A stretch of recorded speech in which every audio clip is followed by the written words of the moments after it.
So we're going to be doing a lot of demos. We're going to be calling teams up, and then we're going to notify who is on deck. That will be done by the illustrious John Ames, who is running our AV.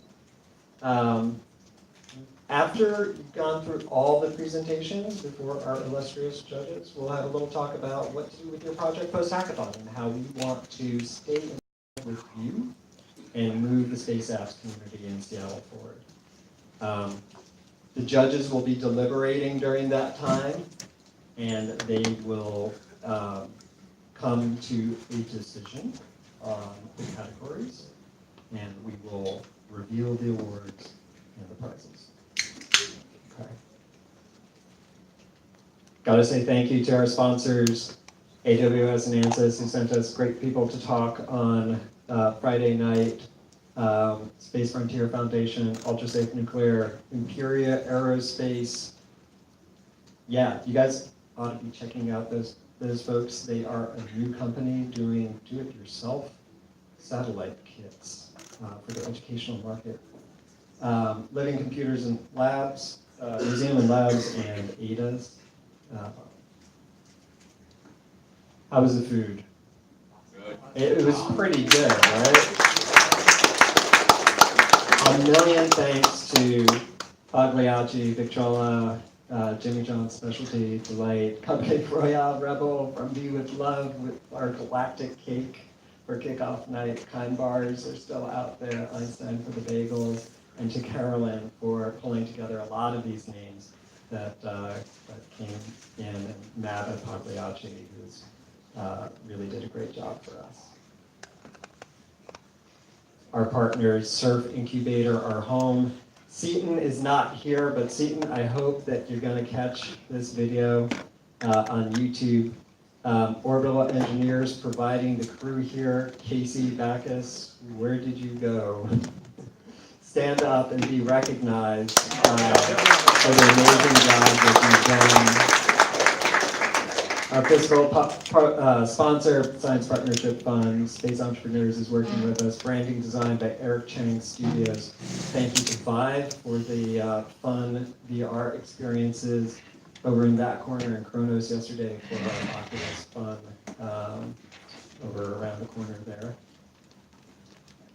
All right, our judging panel is over there. And oh, I apologize, Paul. Have you... I'll get to you. We'll start alphabetically. Ali Hannigan from Explore, Paul Nitsch from LeoStella, Chris Voorhees of Synchronous, Ray Ramadorai of Blue Origin. Welcome and thank you so much for putting the time into it. Okay, we'll talk about our local awards. We are judging on best use of hardware, best use of data, best mission concept, and most inspirational hack. Of the award winners in the local categories, 2 will be selected to go global. Okay. Reminder, the Bring Your Own Challenge is not eligible for global, but you can still run local. If you do go global and you win a global prize, you get a tour of Kennedy Space Center for Space App Challenge winners. Okay, our prizes are kind of centered on the theme, keep the hackathon going. There's a gift basket from Victrola, a gift card from ADA's, Technical Books and Cafe. So if you don't want to buy a book, you can remember this is another way to get caffeinated. And our global nominees will get a pair of Pagliacci and Victrola gift cards.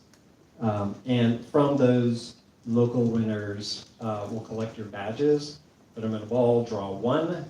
That lucky winner gets to go to New Space 2019, courtesy of the Space Frontier Foundation. All right, time for presentations. John Ames, who are we going to start with?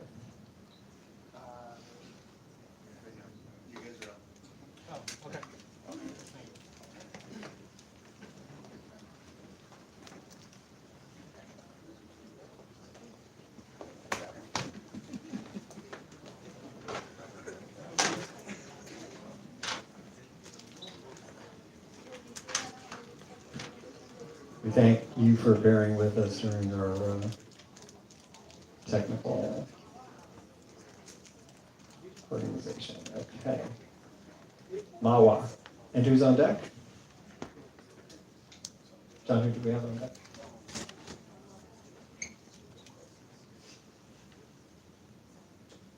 SEAL Team 404, consulting. You guys want to stand in line here? Group shot. Consulting Come out of the proposal. power. There we go. Sure.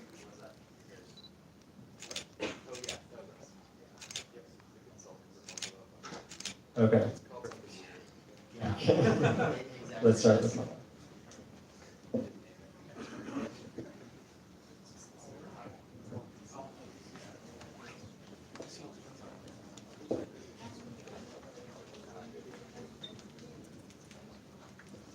All right, hello. My name is Avi Banerjee. I'm the team lead for SEAL Team 404.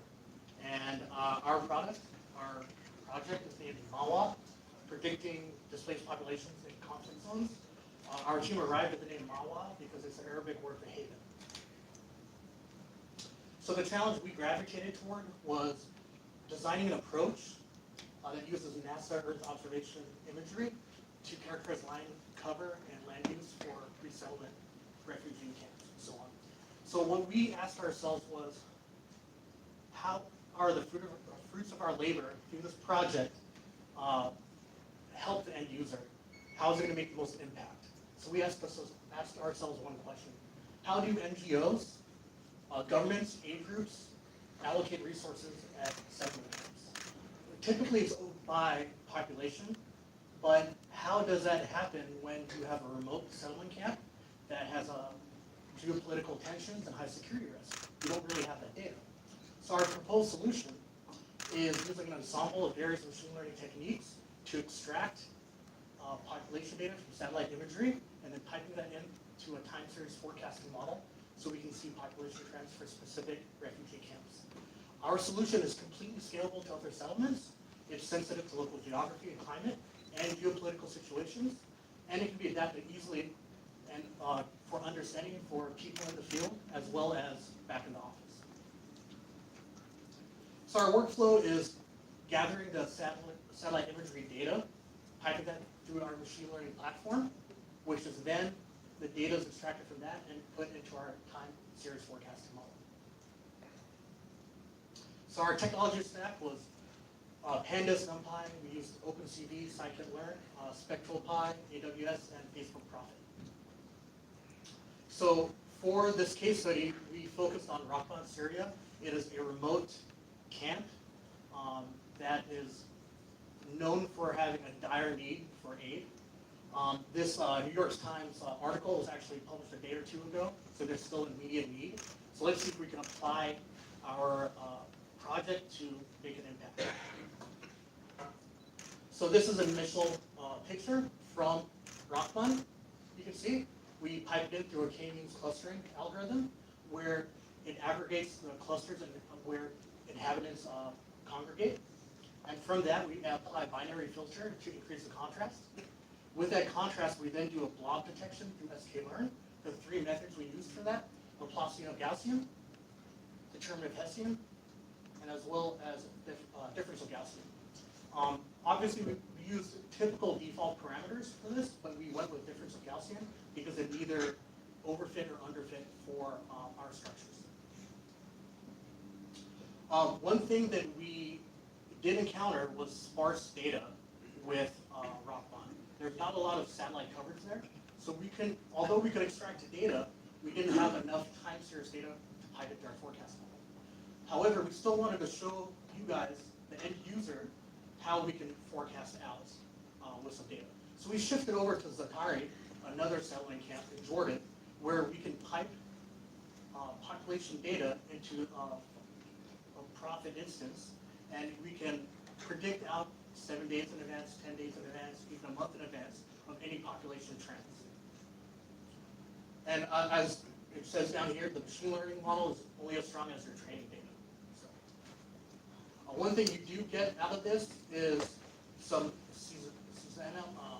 seasonal data. So throughout the day of the year or the day of the week, you can see a seasonality trends. So some future work. We really want to engage the end user in the field to see what they really want, what information they need to make an impact on the ground. We want to improve our dashboard reporting mechanism so it can be used by anyone. They can submit a collection of images, and out of that, you can do a forecasting model for that specific refugee camp. Our machine learning model and platform needs to improve with some tweaking of the hyperparameters, but also we want to pipeline some other spectral image data extracted from satellite imagery. The data quality and sources, although we used some pretty robust data, getting really good resolution on that data and filling in the gaps on holes in that data so we can actually pipe it in to our time series analysis is very important for our end user. So we're a team of data scientists with diverse backgrounds, and we like leveraging data for impactful solutions. So we want to thank you all for listening to us, and we're Team 404. SEAL Team.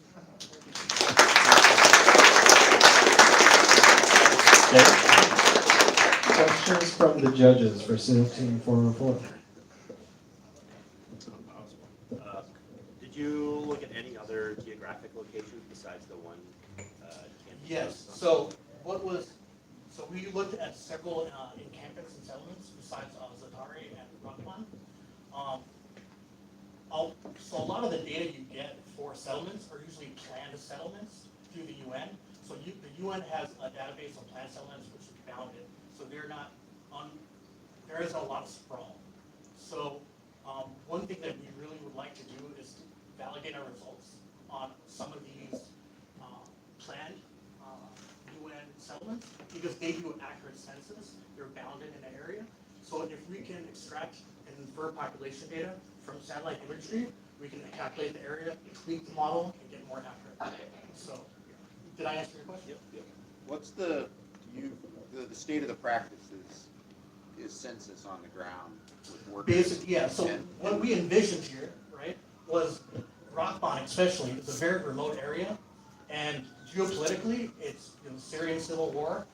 Jordan does not want ISIS coming in, so they think they've infiltrated the camp.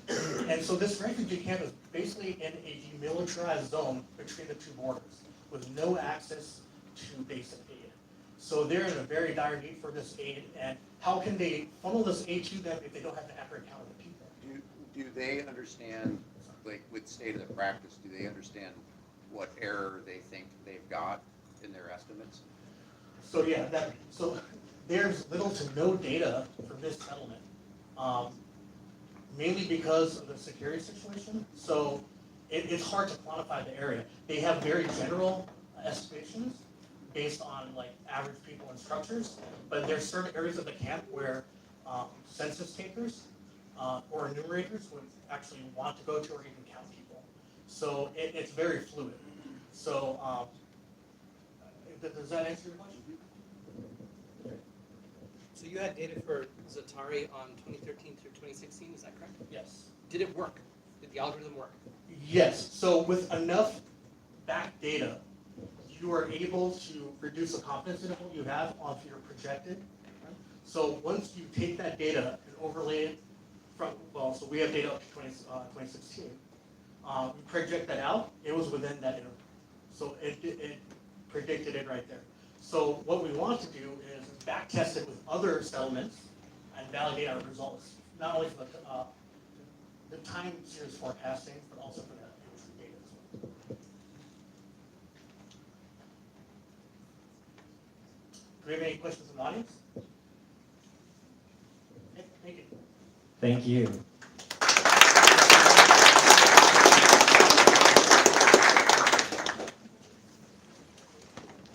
Next presentation is, what's your project's name?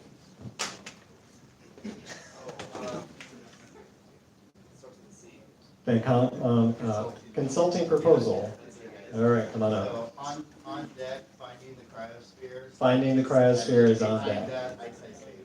And an ice ice baby. It's gonna get cold in here. Come on.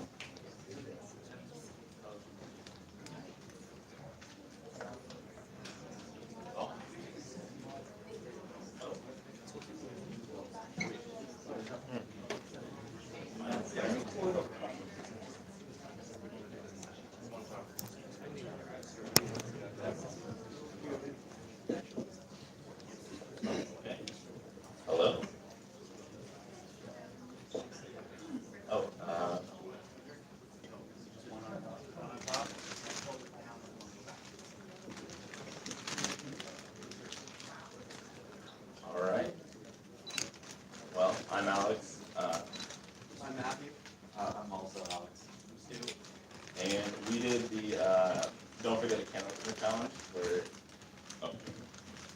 we had users that needed to input a list for a natural disaster, specify what kind of disaster is going on, and one of these various disasters, be able to create a list of what they needed to do and items they needed to gather.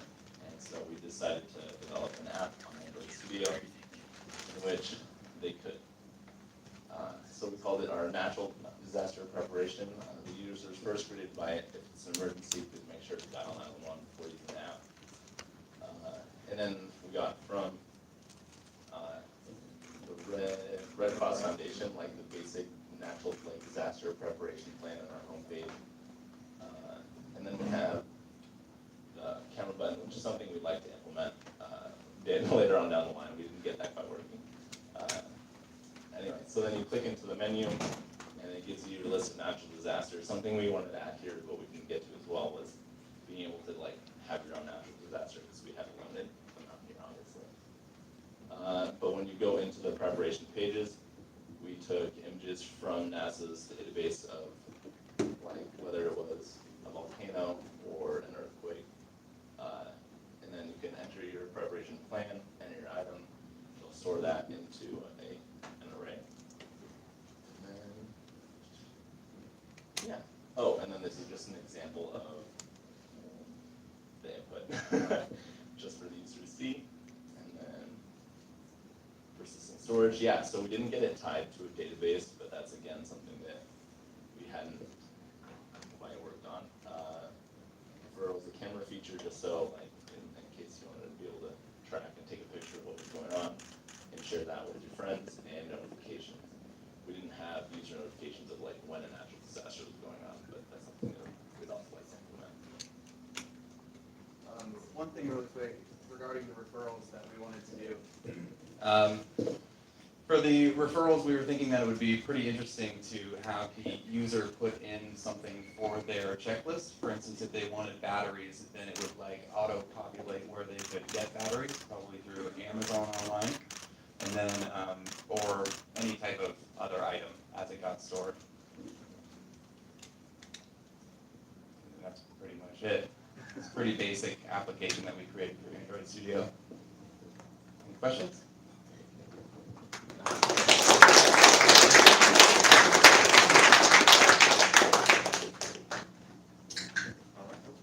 have a question. Could you just please restate once again clearly for me what the mission was that you were trying to achieve and how you achieved it? Of course.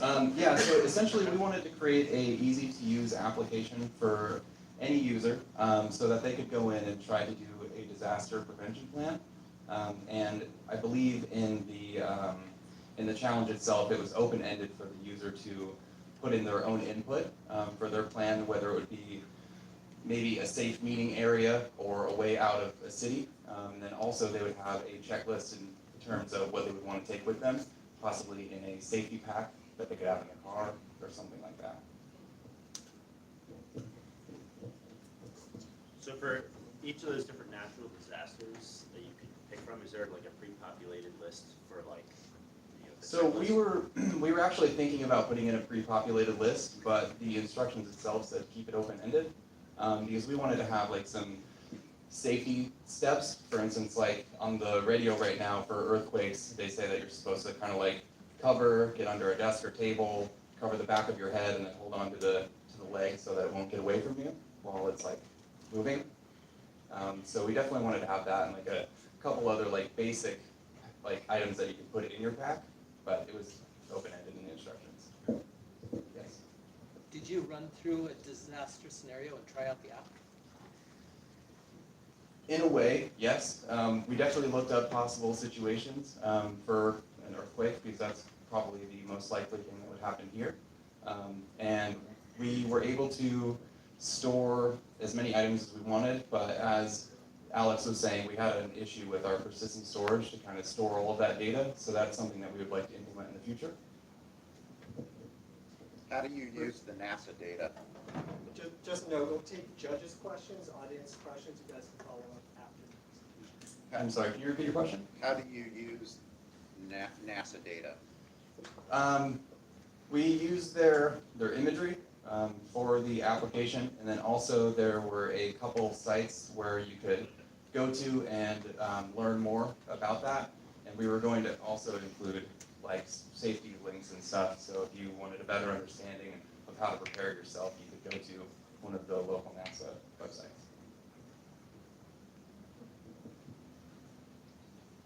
Okay. Thank you so much. All right, find the cryosphere.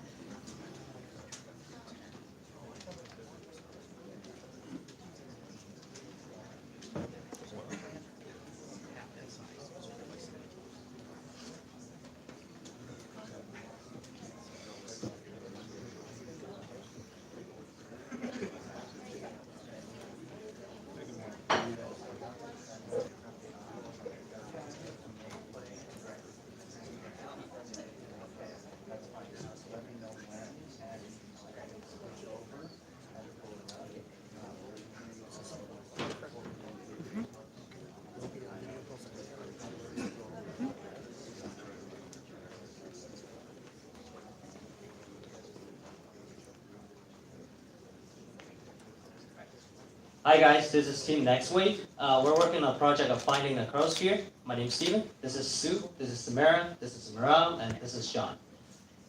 So today we're going to talk about who we are and why we care about this, and what our apps is, and how do we go about in the future to enhance our apps. So we're a group of student engineers from all over the world. So from Saudi Arabia, Ivory Coast, Korea, and China. So we all care about our environment as we are getting affected by global warming, which is a very important cause that causes the melting of cryosphere.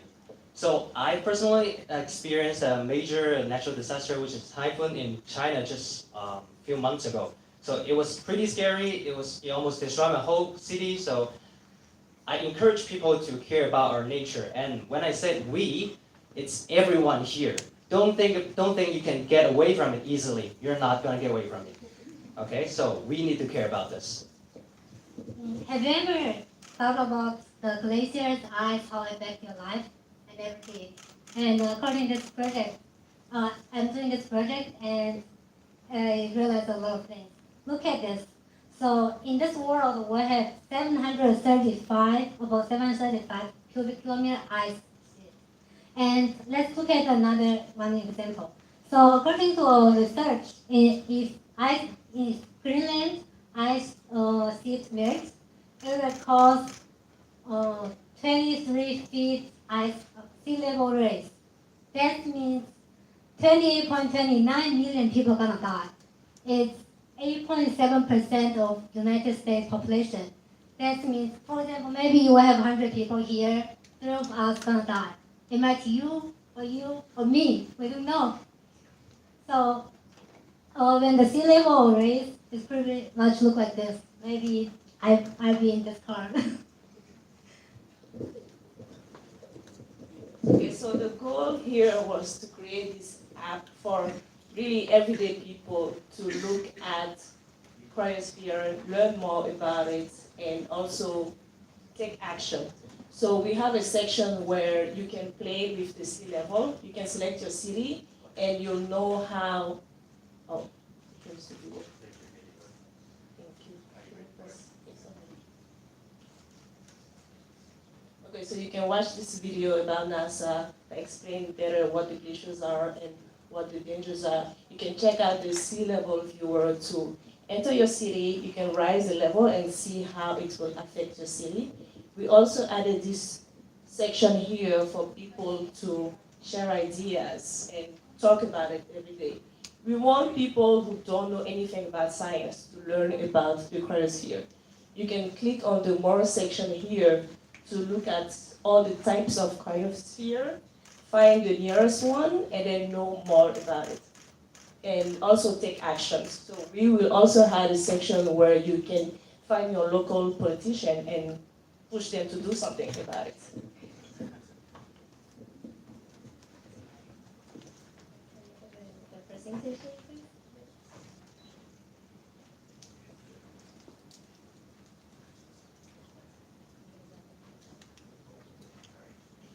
Sorry.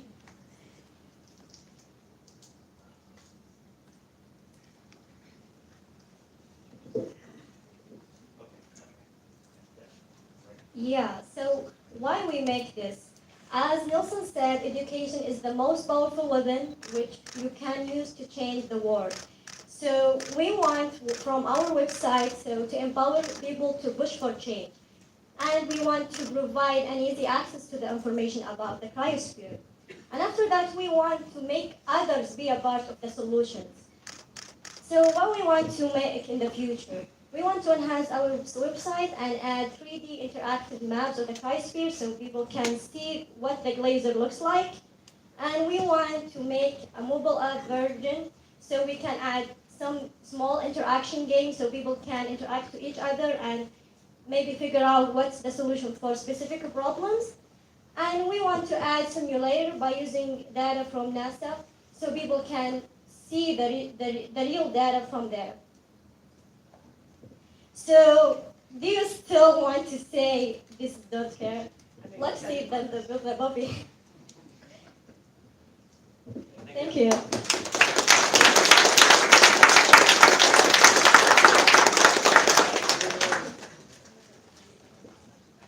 Any questions? I'm curious, are there already apps that NASA makes available to the public on the cryosphere? Yeah. So we have not really checked, but when we looked at the resources to find data or information, one, it was really hard to find any data set to work on. And really the texts are super long, it's really difficult to understand. So for us as students, it will give us, we're gonna have a hard time really working with it. So we want to make something really, really simple for everyday people to use and learn. Yeah, actually we find the Earth Google map that mentioned some information from Wikipedia about the glaciers, but we thought we need more information that can be useful for people so to find the solutions, other than the information that's published with the website. So, other than for the take action part of your Yeah, program? because they mentioned in the Wikipedia the small information about what the size of the glacier, so we want to make people think about it and how they solve this problem. Right, so do you do any sort of economic impact, or like, that's just to help people know what's happening and maybe contact their legislators?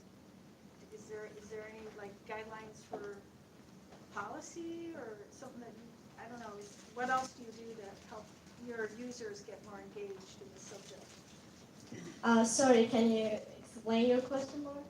Yeah, how do you get your users to do something more than just contact their legislators?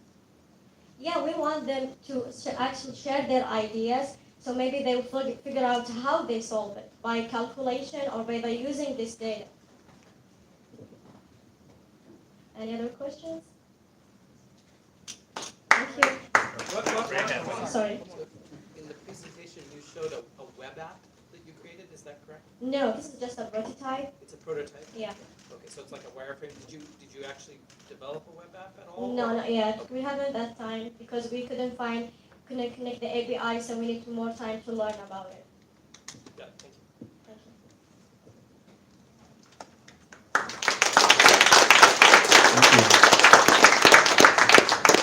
Ice Baby. Fire app. And then Fire App is on deck.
Hi everyone, we are Ice Ice Baby, focusing on the Polar Ice Quest, which involves playing and learning on tough topics.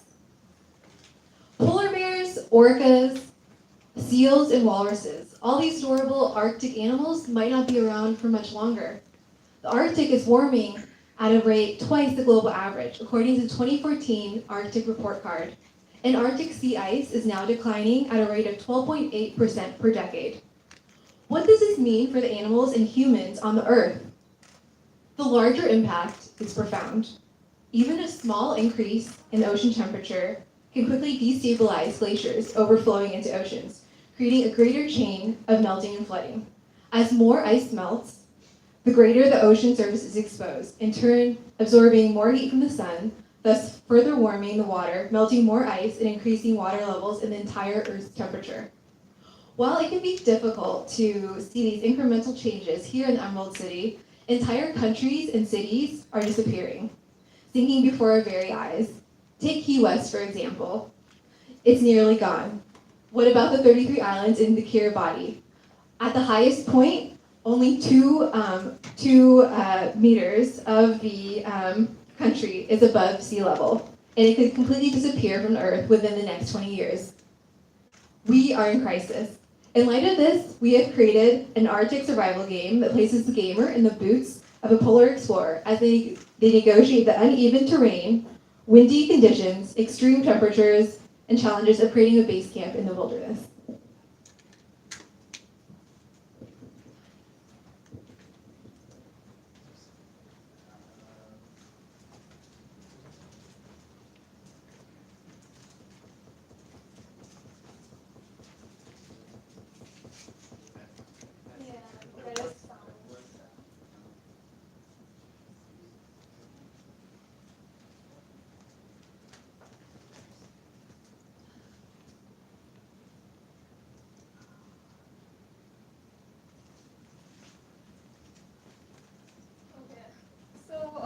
This was just a brief introduction so far on the premise of this entire topic. And now we get to the fun part. We actually get to play the game. So if you give us 1 second to work out the technical difficulties, we will be having it running for you shortly.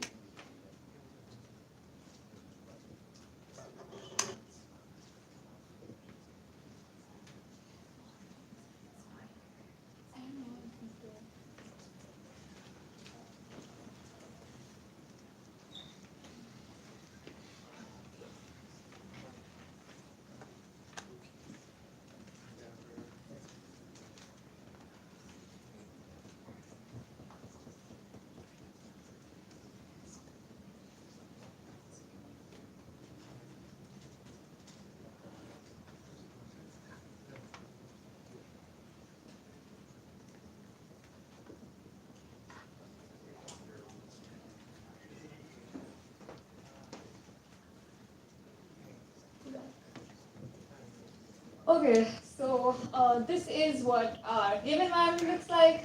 So to start off, we're about to head out to the expedition and adventure awaits us. But like always, there are constraints. There are only a few things that we can carry with us. And there's a lot of challenges waiting for us out there in the wild. So we can click on the available resources. And when you click on it, you can see what the resource could be used for in the actual Arctic expedition. And as you can see, the user has currently selected the resources of his choice. So the next thing is that the user is now actually out in the Arctic on a polar ice sheet that is rapidly melting. So how we've shown this is that there's randomly disappearing blocks of data which represent the ice melting into snow. So the danger lies in if the user makes a move that lands him on liquid water, basically the game is over. And you can also pick extra resources along the way, and those can get added to your survival kit. So what do you do with these resources? So there's obviously a lot of challenges in the wild. For example, right now that just is an avalanche. So how could you make your way out of it? So thanks to the resources that you already have, you can use the shovel, get out of the avalanche, and you're back to playing the game. And as you continue, you face more and more challenges. For example, you have a blizzard, and if you don't have the necessary resources, you could either use your health points that you can see depreciating right there, and the game continues until the user makes one wrong move and ends up falling into a melting ice sheet. So it's basically, this is what the game in short, but it's not all that sadistic. So we kind of have like these multipliers for game points that you have. So these game points can reduce the rate at which the ice melts, so it gives you a better probability or a chance of, sticking around and making it through. And if you collect enough game points and stop the ice from melting, you have saved the Arctic and you are a hero. So yeah, that's our basic game idea. And just to talk about how we'd like to make it better, we want to integrate it with Facebook. So right now it's a single player game, so it would be like a multiplayer game. And if you run out of resources, you could just ask your friends, hey, I don't have like an ice axe and I'm stuck in an avalanche. Could you like loan it to me? So it's very interactive, and the whole concept is to just educate people, engage people, and by emphasizing the time constraint that you have, you really want to emphasize how your long-standing impacts could have far-reaching consequences that you might not even know were approaching that fast. Thank you.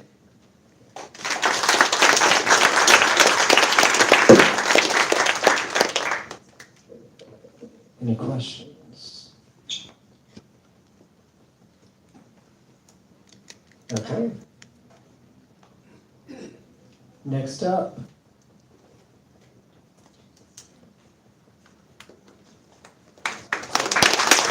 Right. Fire up.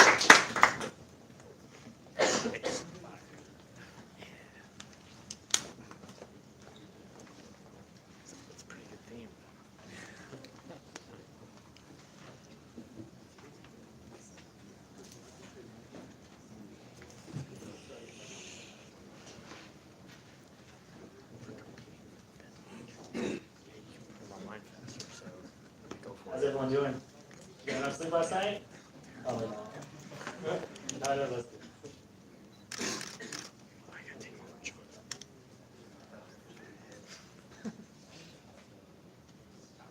We're just setting up a demo. We just in a minute.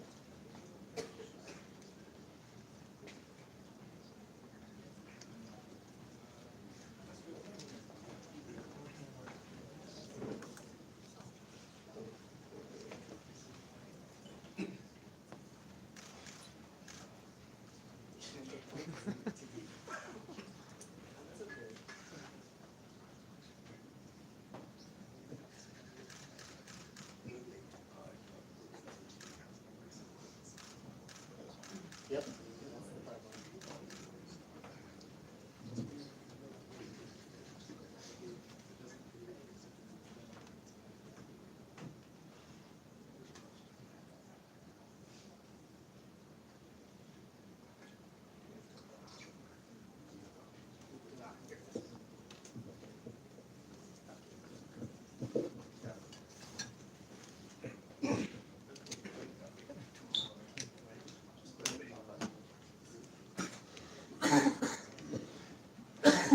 Okay, hi Seattle Space Apps. We are Team Fuego. This weekend we worked on the Spot That Fire Challenge, which is a challenge about finding wildfires and raising awareness and enforcing safety around wildfires. And I'm Kevin, I'm the cloud architect on the team. This is Camilla and also Thomas, and they're our Rockstar Android developers. Roger is our back-end engineer, and Noom is also our awesome designer who helped design our beautiful user interface. So what we worked on was an Android application that helps people in their own community report wildfires and locate them. Because wildfires can start any second, they can spread really rapidly, there's a lot of unpredictable factors involved there. So this application would help these communities report that, raise awareness, and help each other learn more about what's going on right now. So, slide please. So in 2018 in California, there were $845 million in insurance claims 8,800 homes were destroyed and 329 businesses were damaged directly due to wildfires. So a reason we decided to actually do this was being from the Ellensburg area, I saw the direct effect of these wildfires. And throughout summer, there were constantly wildfires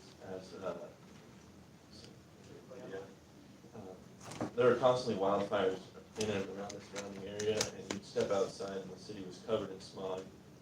Wildfires would tear up the landscape and everything.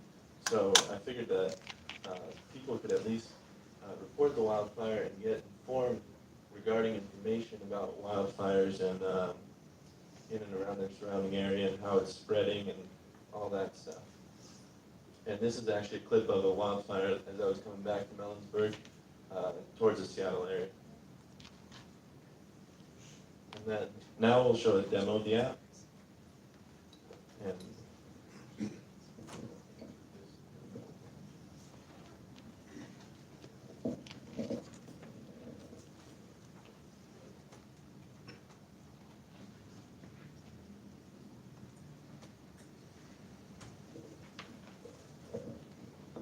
so our application lets users report fires in real time, and when a fire is reported, a user can click on the location. It'll take the latitude and longitude, and they can press the button to report a fire. It'll report the fire with the latitude and longitude.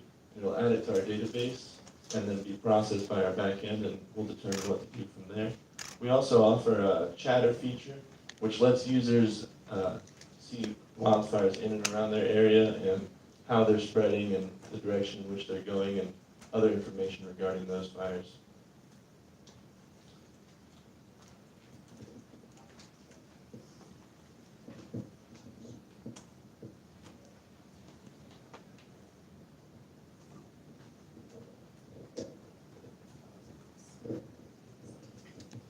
Alright, so for our application that we built, we use Android for the user interface for our users to use. It's a lot about crowdsourcing data. To back that up, we use scalable NoSQL Cloud Firestore, which is offered by Google CSP. And that's a real-time database that takes the events instantly. And then for our API, which then connects to NASA and looks for fires in that area to give people more information and also to validate that this is really a fire that's already known about. And that's all run in Cloud Functions, which trigger automatically whenever events happen in our database. So it's a very lightweight serverless architecture. I'm going to pass it to Roger who can talk more about that. Okay, yeah, so we use OpenNASA data, the NEX, that's NASA Earth Exchange, to gather fire data. So once a user inputs an event, it gets their location data and it verifies on the NASA API if there's a fire in the area or not. And then it uses Google Cloud to check in real time, as I explained earlier. In the future, we'd like to use more of the NASA data to predict how the fire could spread over time and give advice based on that. This is the feature design concept for our app. On the left, you can see a feed with fire information for stuff around you. You can get media. And then on the map, you can see where reports have been submitted, and if you click on the icons, you can get data about the fire, saying how many acres it's burned, and yeah. And then on the right, you have an option to take a picture of the fire, so you can then submit it to the app. So we believe in Fuego Maps as a solution to this problem because it'll help people in a community-based solution share that information and help people connect, and they can build plans together to in case of an event happening. And it's also good for rural areas. There's a lot of landscape to cover. It's very volatile, and there's less headcount to manage that. So thanks for listening. We're really excited about the project. Hope you are too, and we'd like to take questions.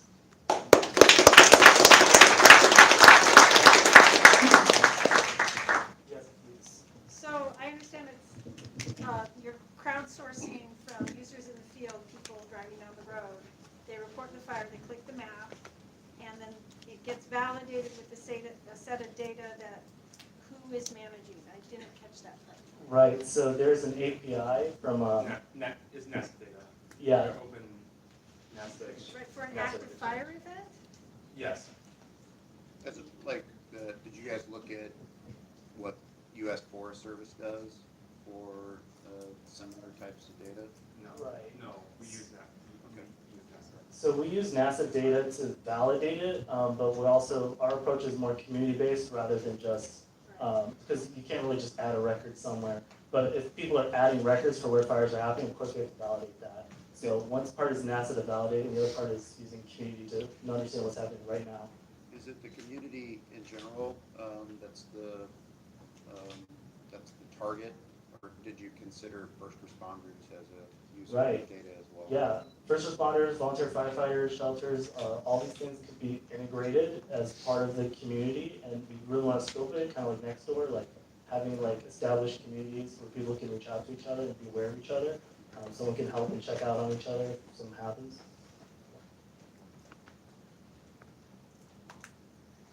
Any more questions? Take audience questions after the presentations. We're about halfway through, so why don't we take a 5-minute break? Ask questions from our immediate presenters or our previous presenters, and we will reconvene in 5 minutes.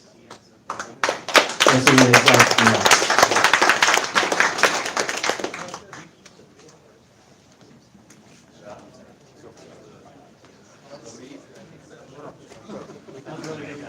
So lucky the technical demo went.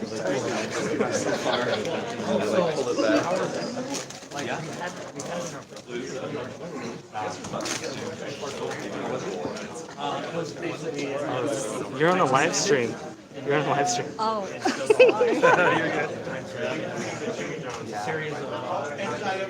I guess we're like aiming to make sense for stuff we don't have. I mean, we well, for our minimal viable product, we built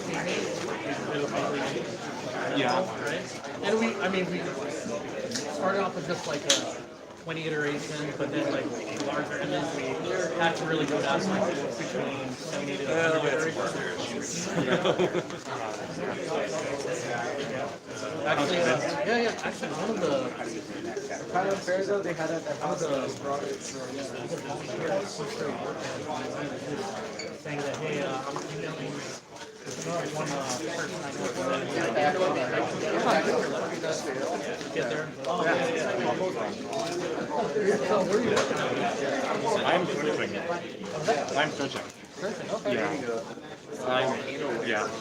I had a contract back in last summer, just working. Are you, you've heard of Puppy, right? Oh yeah.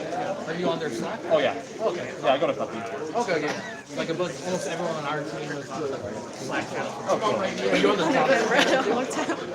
No, get on that. Yes, definitely get in on that. And Move a little bit left or right. Oh, yeah. I'm on the. Can we take a photo with you? Everyone online is going to learn about Puppy now. It's awesome. Oh yeah. Yeah. Yeah,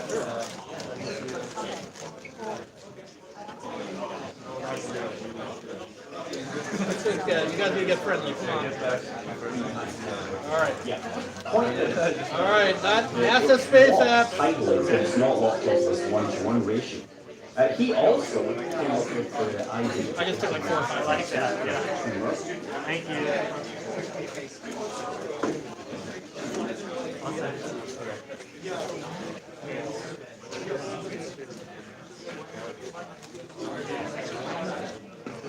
Hey, that's us. What? They're so tall.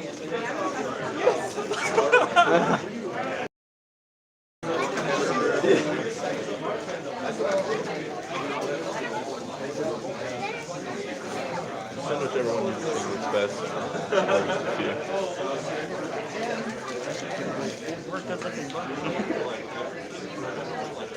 Of course, I get put next to you, so I look like I'm 7 feet tall.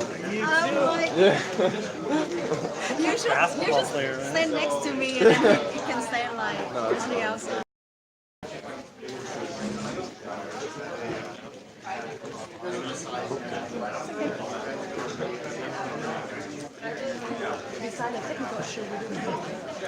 Yeah, it was just like, we didn't coordinate with him that we were going to load a video. Yeah. It was hard to transition one way at a time.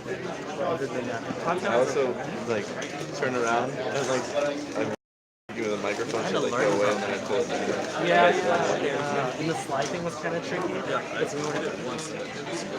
Yeah. And then the video thing was hard because they didn't play it in. The demo went well, and from then on to explain how we did it. Oh, you didn't hear it? Just kind of Yeah. educate them. Okay. I haven't tasted it. Oh, you're smart then. What did I deleted it a while ago. You don't have one on you? No, I do. Maybe LinkedIn. Yeah, I have LinkedIn. I don't have that LinkedIn. Or Instagram, but Yeah. I was gonna delete Facebook sometime just because I don't use it. yeah. I don't like all the information there. Yeah, and that's exactly what was my turning point. I was like, I don't like how much they know about me. Like download your data from them, and I did, and I looked, and they had like my text messages and shit, and I was like, whoa. Yes.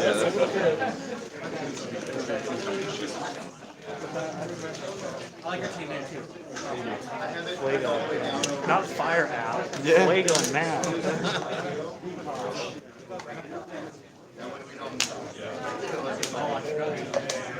One of the modules we use in OpenCV is like the surf module.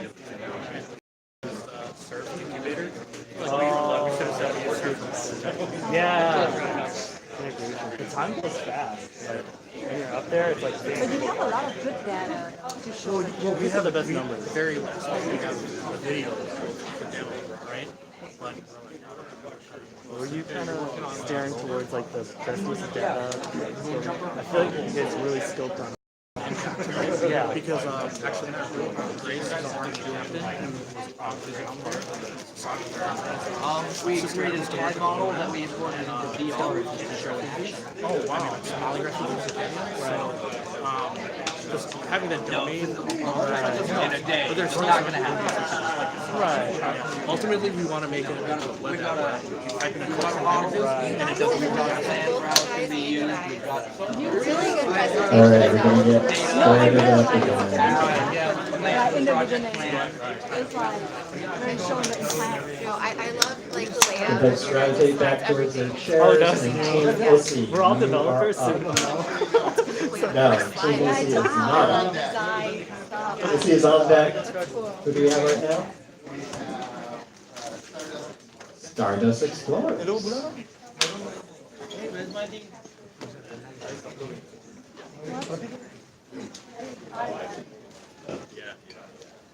You want to snap a few? I got to run to the restroom. Just look through here. Whatever. Function. Right.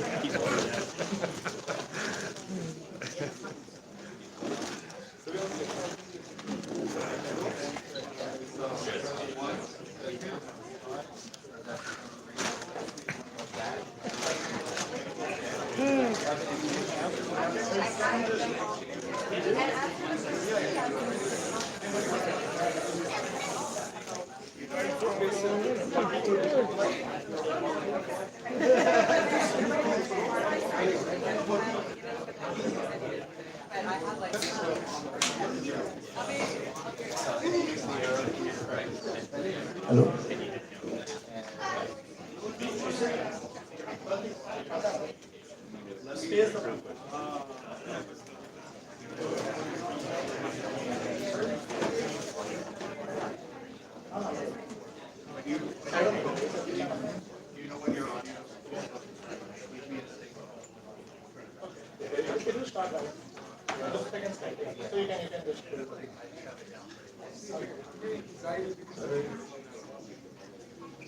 Good afternoon, everyone. We are Team Stardust Explorers.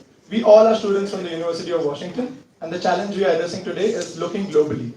Let's start with the problems addressed by the projects, and we are looking from a persona that we created, which is Bob. Bob is just a man like anyone of us.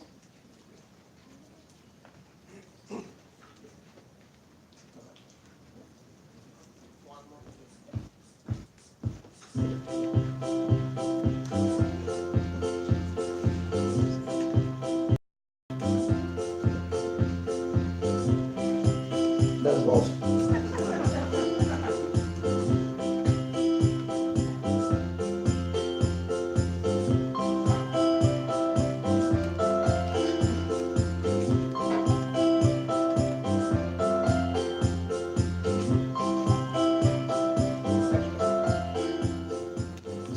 let's see the potential impact which like this behavior might have.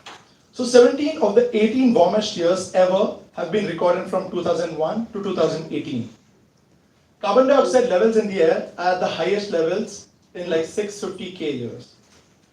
5.25 trillion pieces of plastic debris in oceans, they have resulted in 30% rise in ocean acidity.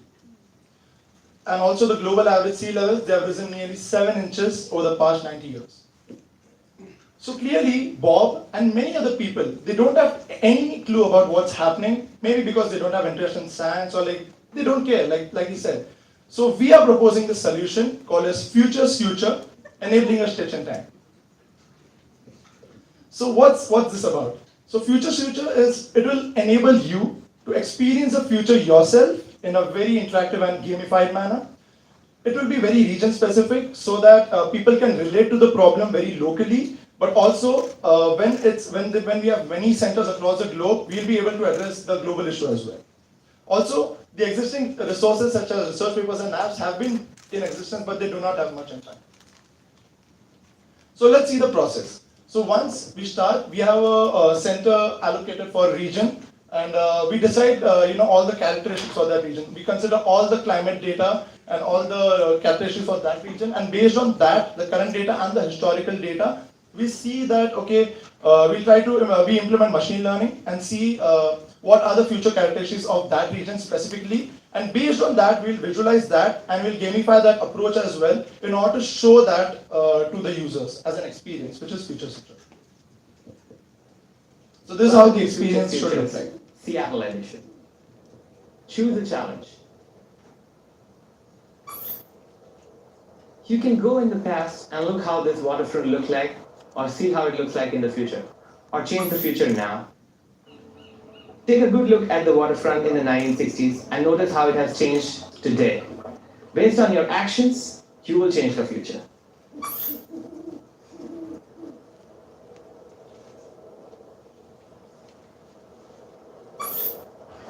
Your actions have determined the future. The year is 2048, and unfortunately, rising temperatures and sea levels have brought the waterfront to people's houses. But this is not a reality yet and can be changed. Check out how the alternate future looks like. The year is 2048, and thanks to efforts of people like yourself, we have prevented the catastrophe that could have been due to the factors that contribute to climate change. So this is our basically what we want to do is have an interactive experience and a hybrid experience between physical interaction and VR experiences so that we can simulate conditions of various climates, and we can each of these simulations will be based on what the user decides, and on the basis of that the predictions will change. What are the possible impacts of that for if people like Bob keep using these? And we are aiming at reduction of carbon footprints by 2.4 tons in the near future. We think transport-related emissions can be cut down by 30%. We also think that we can decrease the increasing levels of sea and ocean waste as well through this. We can also achieve 5 UN sustainable goals through this project. So what does the impact look like if, for a person like Bob, when who hasn't really cared about science so much, but the experience for people like Bob when they are growing up, if it is so cool, so why not, maybe the learning will have an impact. So our future scope also looks like this. We want to expand the distribution to local schools to promote further awareness. We want to integrate more challenges into the game and make it more physical in nature. And we want to also have deep learning done for better predictions and visualizations themselves. So, what do you want to really witness? You want to witness something like this in the far future, or do you want to have act today and future? So, in the end, I just want to say, think globally and act locally. That's the motto of our project. And thank you, and we are open to questions.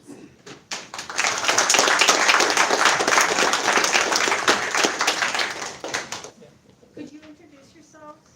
Yeah, definitely. So I'm Prithvi, and I'm currently a second-year student at the University of Washington, and I'm pursuing like information management and specializing in data science track.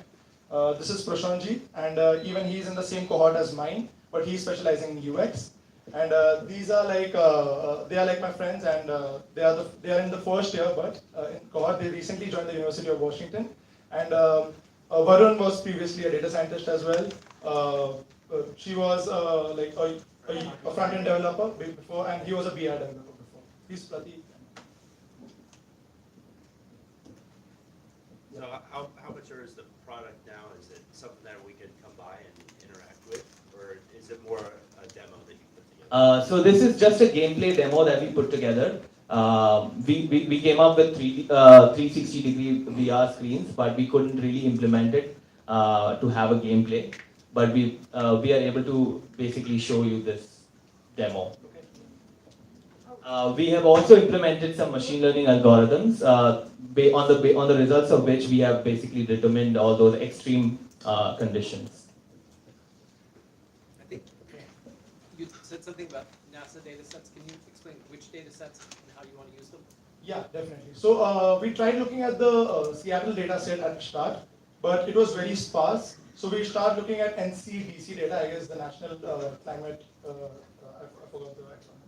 But yeah, so we looked at that, and then we further broadened our scope so that we can actually have something to predict at. So based on that, we also looked at other cities such as Jena in Germany, and that was a pretty structured data set over the past 9 years. So we used that as machine learning model to go.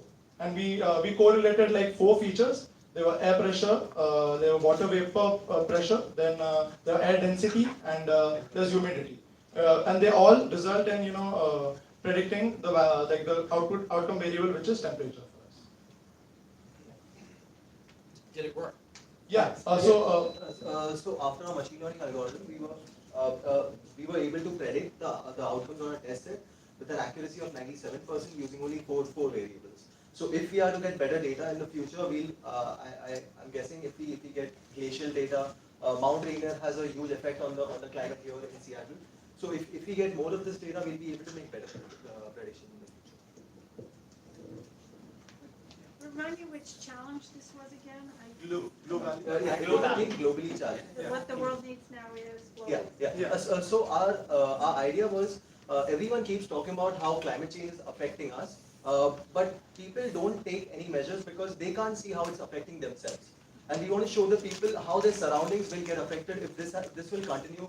If this will continue probably for the next 30, 40 years. Thank you.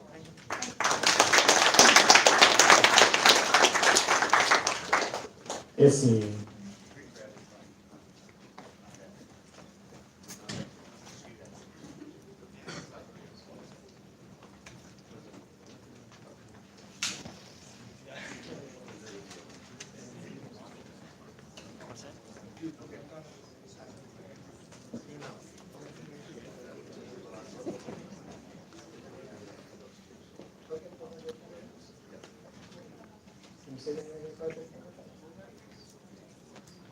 Okay, Team Missy, Caniculus is on deck.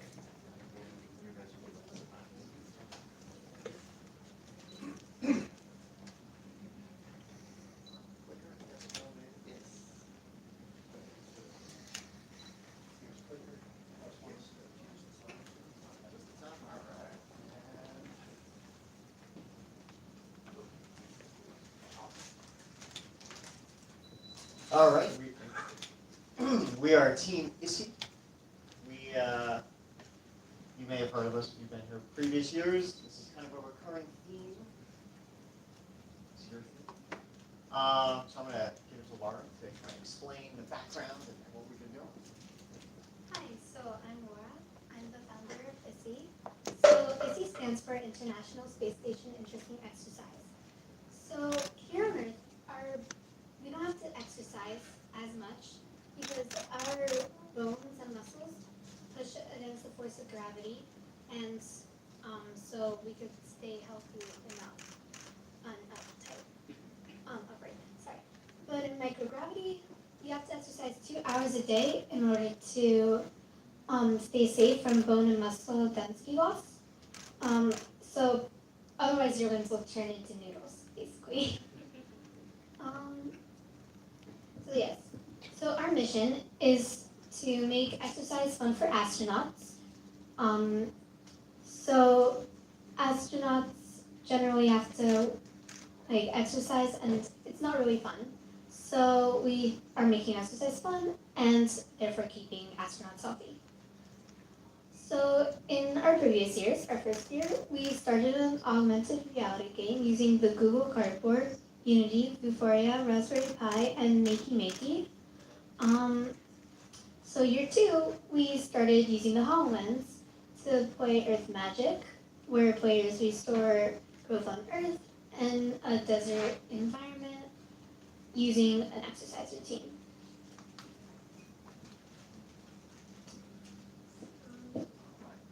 So last year was focused on aerobics. Because in the International Space Station, you have two main ways of exercising. One is the ARAB for all your aerobics. They also have a stationary bike called the Cetus. So that was our focus this year, right? So we've created Tour de Earth, following in the name of Cornelius. So the idea is that we're going to create a way for astronauts to kind of relax and explore familiar environments, right? So one of the biggest things talking to them over the years is people don't, they're in space, they don't want more spacey things. They want things related to Earth, things that bring them home, right? People get homesick. So the idea is that they'll have the ability to select various environments. Some people are from cities, some people are more rural, as well as to maybe allow in the future for some more fanciful things. So the idea is that you kind of, as you pedal, using, by figuring out how far people are pedaling, how much effort you're putting in, much like you do at the gym, you can incentivize people. So not only do you see imagery of familiar things, maybe you also see some messages from family members or videos from your kids at home at certain mile markers, right? Because if it's something you have to do, it might as well be fun while you're doing it. Another aspect is you can, while this year we focused mainly on having an ergometer, right? So measuring distance, you can also measure heart rate using common day tools. I would love to show you a demo of this. This HoloLens is not like this today, so there's no good demo, but I can explain to you from a visual perspective what you're getting. Right? So the HoloLens is an augmented reality tool. So they have one in the International Space Station, so you get to not have your view obstructed in case anything happens. So the idea is that you would, based on where you look, you could progress new images, kind of like a slideshow, but as you're pedaling along, kind of giving you the feeling that you're moving, but you're just getting new images. And at certain distance markers, you get a little pop-up or a message for you from your family. And this is our full team, a full array of lovely folks. I'm Sri Krishna. I'm Dan, this is Laura. Raul. Alright. And All right, so thank you. I think that's time, and please let me know if you have any questions.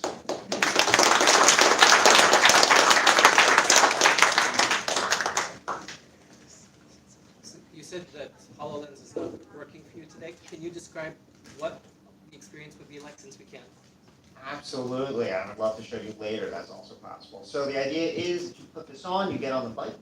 We have a bike back there if you really want to feel what that feels like. If you're not a gym rat. So you put it on, you can see images on your left and your right. Based on where you're looking when you're pedaling, you're going to advance that image. Right? And at certain distances, you would see a message or a picture or a video personalized to you, probably from family or friends back home. Just right in front. If I may add, it would feel like you're taking a trip down the memory lane, like a lot of time travel movies where if you're going to the past, you would see images sliding by as you're going. So, more adding on to the trip to memory lane. So, this is sort of like a future plan that we had for Tour de Earth. You guys were to if anyone watches the TV show Flash, or like whenever he's running through timeline, you would see past memories like on the side. So depending on the astronaut, you can upload photos like from photo album or like from your past, like any memorable pictures that you have. So while you're biking, you would literally be biking through memory lane. So that was another idea that we Yeah, I'd like to know if you could address the question of the number of users for this system, for the astronauts, and then the scalability of it, either in space or on Earth. Okay, so I think I can answer your question around, the target audience is astronauts in space, right? It's a very small target audience. As for the integration with people at home, right? So it's either their communities that they're from, you could potentially expand this to make it more cooperative, competitive, right? So you could create exercise routines much like you do here and kind of compete against, this astronaut likes really far in 2 hours, maybe we adhere to try and compete with them, vice versa.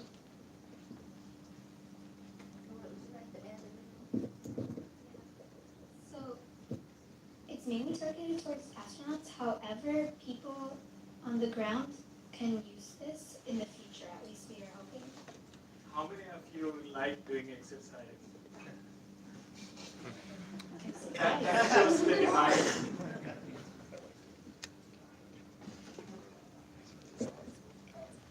Yeah. That's not So for the connection that you're talking, like competition and providing a rich experience for the astronauts, you need to be transferring data, right? It does not have to be real time, but we can calculate it, okay? Yeah.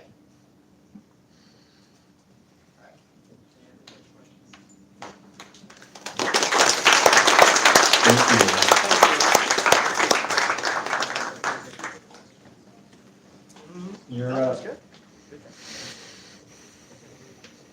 Okay, Nicholas.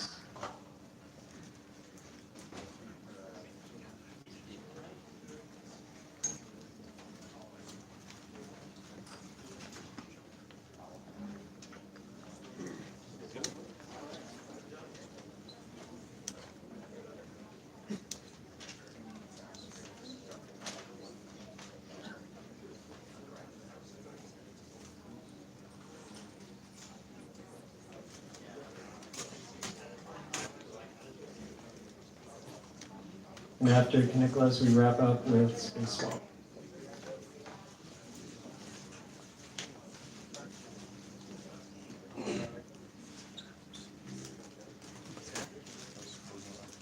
So yeah, a little bit of light. Actually, they're pretty good. It's like further back. But yeah, this is pretty. That's good. That makes it more neutral. Good evening, and thank you for coming, and especially the time for the judges to take out of their valuable weekend. We're Team Caniculus, and we picked the Mission to the Moon project, and I did the concept and design. Matthew here did the engineering and VR CAD/CAM work.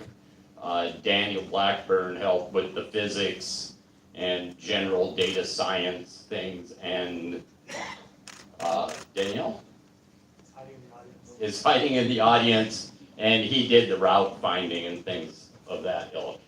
And so you might ask, why do you care? Water solves many problems for spaceflight, because if you have water plus some energy from sunlight or whatever, so you like to breathe. You have oxygen, you have hydrogen you can use for propulsion, and plus hydrogen, carbon, nitrogen, and oxygen enables you to build a biosphere. So it's incredibly important for any future space effort. And NASA has identified that there are water scattered in the regolith of the polar regions of the moon in they call them permanently shadowed areas. And so in order to go collect it, just like you're going to go out and do an oil field or look for a gold mine, et cetera, you have to do a geological assay of what's there. And The problem here is it's dark in the shadows. It's permanently shaded. The terrain is very rough. It's a vast area to cover if you compared it to something like a rover like Curiosity followed. And you're going to need lots of vehicles, so the cost has to be very low. So we rejected the idea of a rover. We just couldn't picture this rover roving along through these, this terrain over a long period of time. So we decided that a hopper would work. And at minimal, we might be able to get it down to like 3 moving parts. And these parts do multiple functions, and we care about only one thing, water, yes or no, to do the initial assay. So the sensors are pretty simple, and we want it to be cheap enough. We mortality-wise, if a few die, that we don't care, and it's the tortoise and the hare problem. We want to be the hare. We want to cover a large area very, very quickly. So with that, our hopper is hopping in the shadows on exploration hops, and then every once in a while, when it needs energy, it hops to one of the high points, charges off its solar panels, then does more exploration hops, and then hops back up to a point in the sunlight. That's the basic mission profile. So what the hopper basically is it's a solenoid, 2 counter-rotating flywheels that act as the energy storage, basically a hollow shaft with a spring that will allow energy to be collected when it lands back onto the surface of the moon. And a battery is another component, is intermediate storage. We have to go from rotational energy into mechanical energy so that it acts as an intermediate storage, basically. So basically, the 2 rotating joints and the linear joint for the solenoid is the essential mechanism of this. So if you've ever seen a gyroscope, those 2 counter-rotating flywheels there can contain a lot of energy. And in fact, what was it? How much? 2 megajoules is one that's been built by NASA. Yeah, so, and in hundreds of hops. So, here's the tricky part. So here's the hopper in action, making its way across. Notice the bunny tail.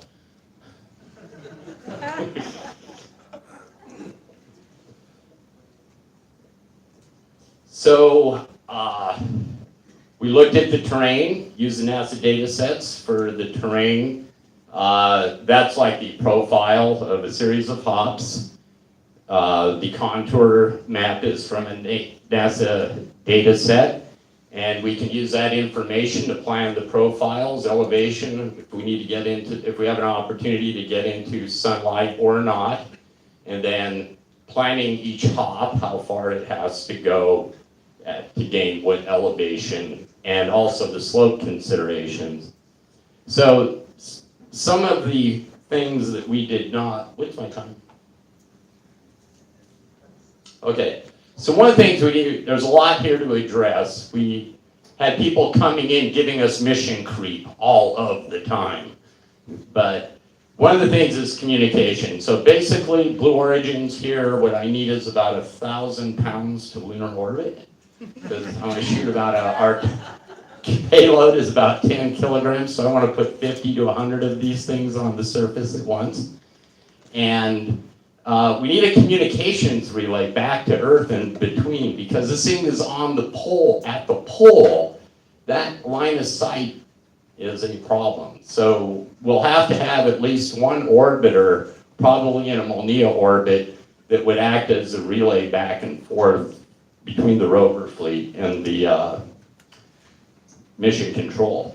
Sensors, ChemCam, which hits something with a laser, is similar to something on Curiosity, and that can give us a spectrographic reading. But the narrowband laser basically is tuned to water, and it goes through that dust cloud that's kicked up as the hopper impacts and activates the water, Yes, no. Is there water vapor or water crystals in the vapor cloud? Some smaller gyroscopes, linear accelerometers. We might need a star tracker. They might have a GPS in lunar orbit by that time. And also LiDAR. We have a whole fleet of these things, and someone else suggested landing seismometers because we're basically doing a thumping thing like the oil people do to discover. So that's, none of us had any particular experience designing space hardware. We were all out of our comfort zone.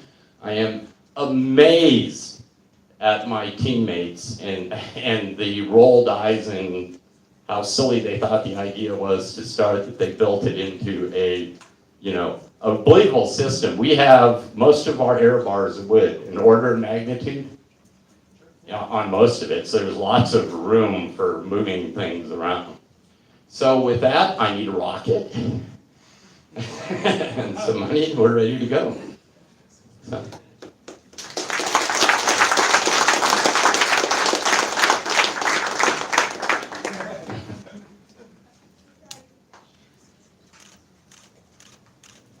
Where's the name from? So, Roman for rabbit is caniculae, derived from ancient Greek, which is caniculos. And depending on who does the transliteration and translation, there's multiple spellings, the anglification of the ancient Greek. I picked one, did a trademark search, etc., so there wouldn't be any collision. It means rabbit, and I wanted something that hopped and something that dug. What do you want to do to take the project from here? We're at the stage where it's simulation land. The first thing I would do is I would ask the rocket company we need to talk to somebody that knows reaction wheels, flywheels, and those sorts of things, because it's sort of the heart of things, and we made some guesses, based on comparisons to existing satellite hardware and existing industrial equipment. All of these pieces are out there, but how they interact with one another. For instance, the pointing, it relies on the precession which is the difference in speed between the two flywheels. That's a rather sophisticated piece of math that I forgot probably 25 years ago. So I would love to talk to a satellite control person. I'm sure they would, probably have a lot to say. Yes, sir? The mission study concept, you started this 3 days ago, is that right? Or is this an idea that's been brewing for a while? It brewed up while I was here, and I could not get anyone interested in my other ideas. And so I was walking between the rooms scrolling, and I go, what's this one? And I go, this is a solved problem. And then I said, well, it's a solved problem, so come up with a silly answer. Chase the white rabbit. If you're a certain age group, if you get that reference.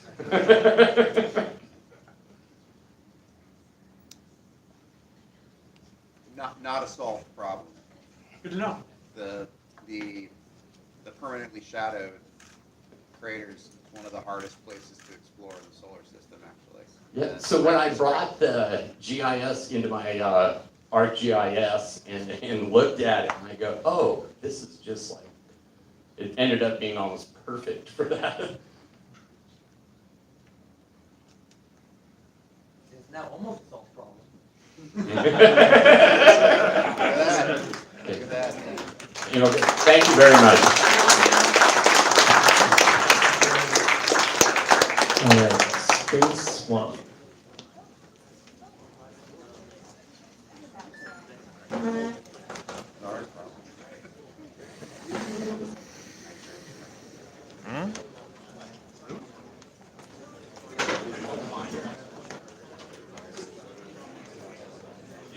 Different.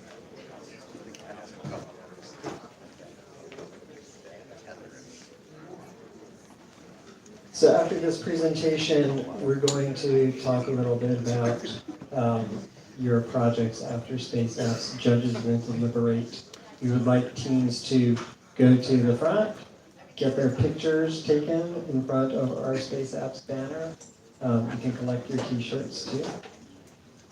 Everybody gets a t-shirt. Everybody gets one of these awesome Space Apps Seattle t-shirts, as well as, yep, thank you. Yeah, I think they're great. I just did this whole thing because I wanted a great t-shirt. You get 2 great t-shirts, one from our sponsor, ANSYS, as well.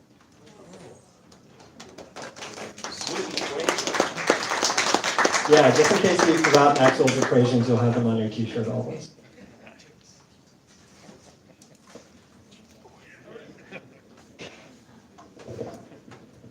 All right, thank you. We're Space One, and so it's myself. I'm Dan. This is Booty.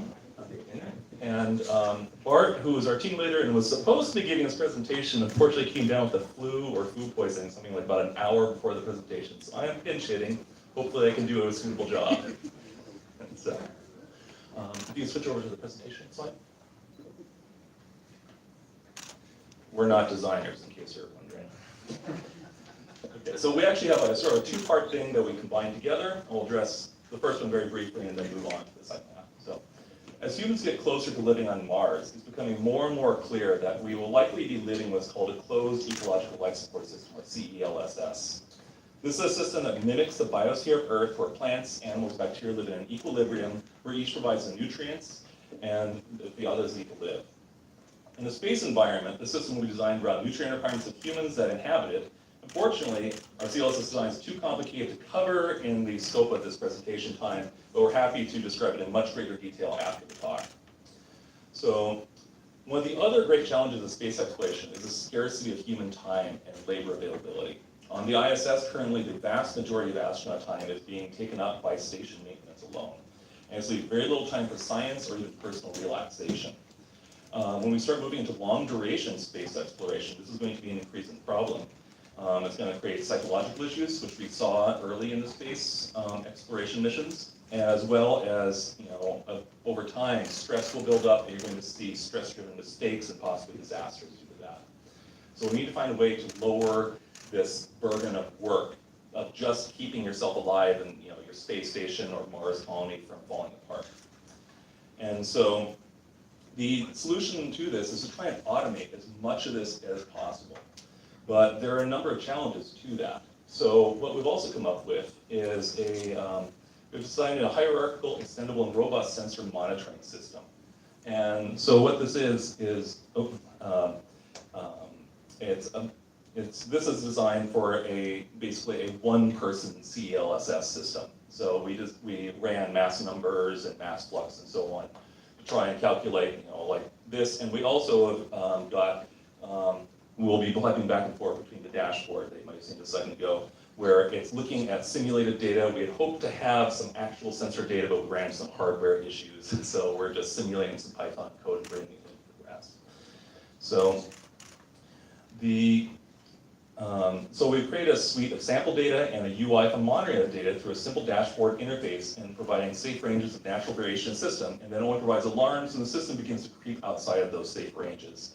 The astronaut can then easily switch between dashboards to check in different systems, such as cabin atmosphere, growth chambers, bioreactors, and other infrastructure that enables and maintains the whole system. Modern low size, weight, mass, and power sensors can enable a huge distributed system with good redundancy in data collection and allowing for the safest system possible. And so the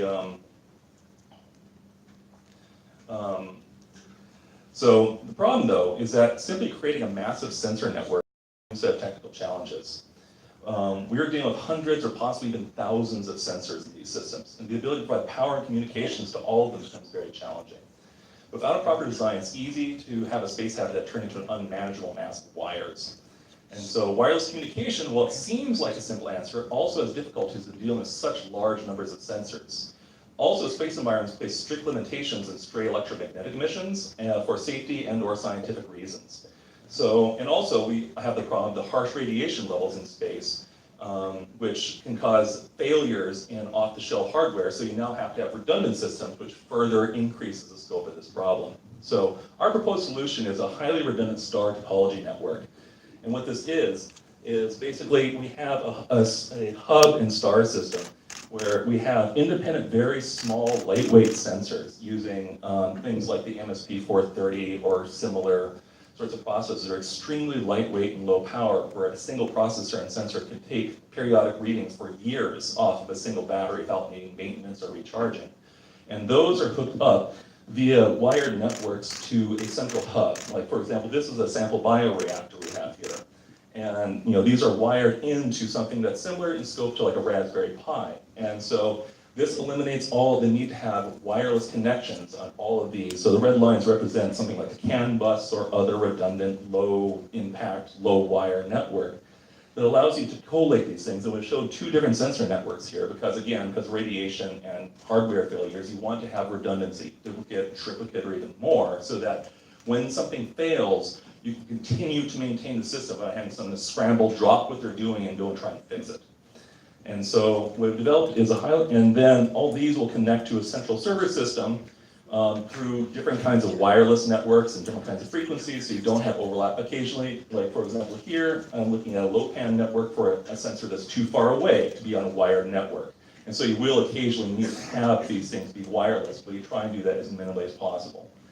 And then all these things, my pointer, go to a central network, and then also connected to the network is like wearable computing technology by astronauts, which can also have like a scaled down version of these sorts of interfaces to bring up alerts, like O2 levels are dropping or something like that.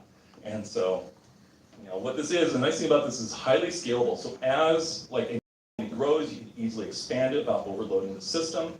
And it's highly redundant so that failures and rollovers of equipment do not cause issues. So it increases safety and also lowers the burden on astronauts in maintaining the system.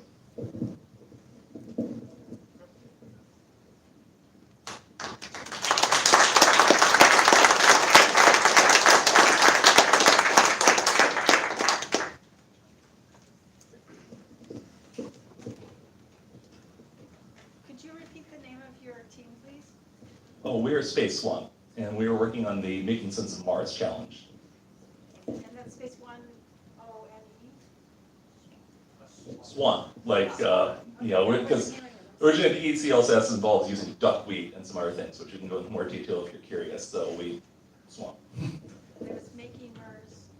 I'm making sense of Mars.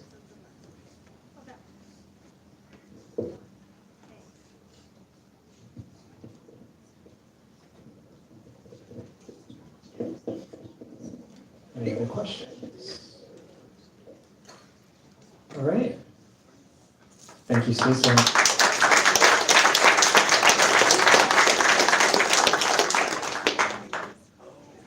My slides, please.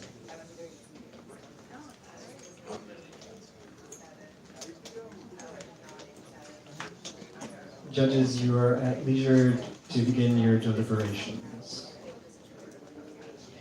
Want to retire back to the judge's room?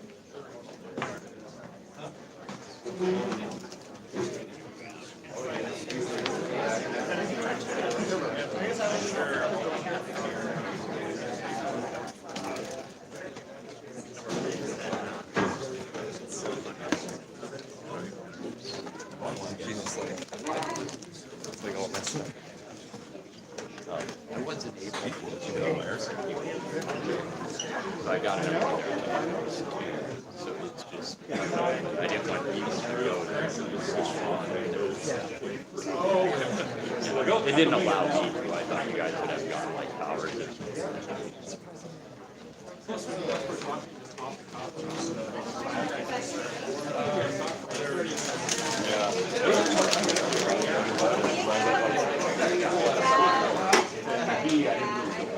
Dele una selfie.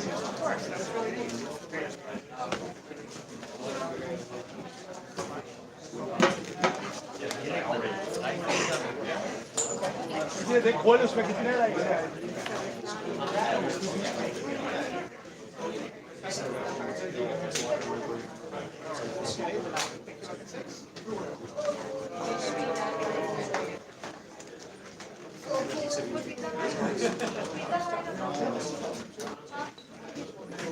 So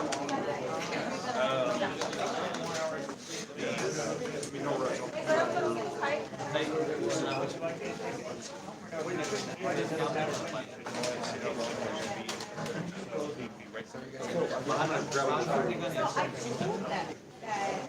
guys noticed that you guys didn't, like, we, like, you guys got on there, so now you're going home.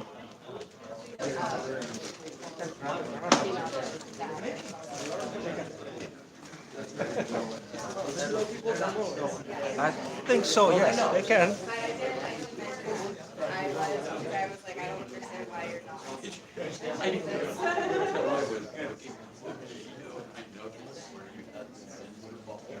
I had to